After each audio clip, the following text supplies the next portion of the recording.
नमस्कार मैत्रिणींनो, कशा आहात तुम्ही? तर मजेत ना. आज मी तुम्हाला ब्लाऊज कटिंग करून दाखवणार आहे. तर ही आहे आपली उंची आणि हे आहे शोल्डर. शोल्डर घेतला आहे 6 इंच आणि आर्महोल हा 6.5 घेतला आहे.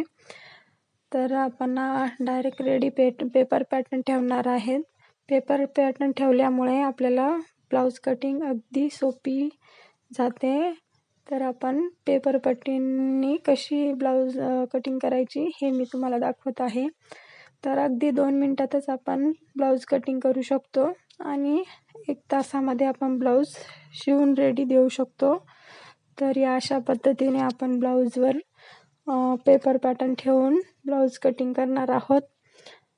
तर कटोरी ही क्रॉसमध्ये ठेवायची आहे आणि त्याच्या साईडला साईड पीस आपली क्रॉसपट्टी ठेवायची आहे आणि उरलेल्या जागात आपण स्लीव्ज ॲडजस्ट करणार आहोत.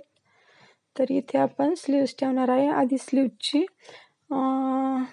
लेंथ आपण घेणार आहोत. स्लीव्जची लेंथ आहे 6 इंच आणि त्यात आपण अजून 1 इंच मिळवणार आहोत. असे 7 इंचाची स्लीव्ज आपण इथे घेणार आहोत. तर ही आहे आपली 7 इंचाची स्लीव्ज. तर त्यावरही पेपर पॅटर्न ठेवून आपण कटिंग करणार आहोत. तर अशा पद्धतीने आपण ड्रॉ करून घेत आहोत आणि आता कटिंग करायला आपल्याला अगदी सोपं जाईल. 2 मिनिटाच्या आत आपली कटिंग होऊ शकते.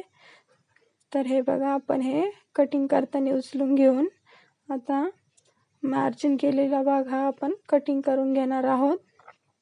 तर अशा पद्धतीने आपल्याला कटिंग केल्यानंतर पेपर पॅटर्न ठेवून अतिशय सोपी पद्धत आहे ही. तर तुम्हाला ही पद्धत आवडली असेल तर मला कमेंट करून सांगा.